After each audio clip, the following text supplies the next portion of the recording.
You ask Tiger to calculate. This deals with finding the midpoint between 2 points.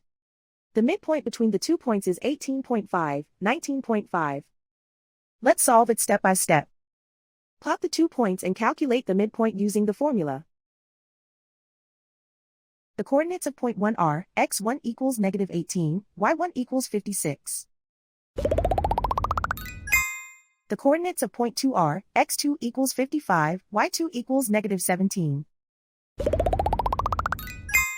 PM represents the midpoint of the 2 points.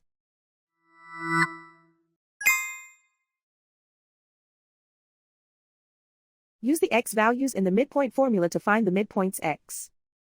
x1 equals negative 18. x2 equals 55.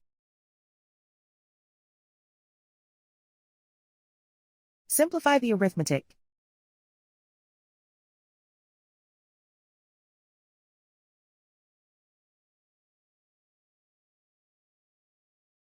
Use the y values in the midpoint formula to find the midpoints y.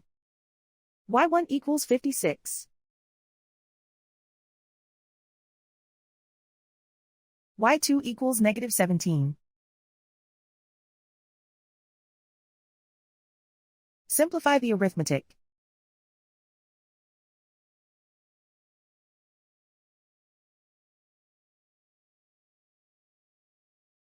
And so, the midpoint is 18.5, 19.5.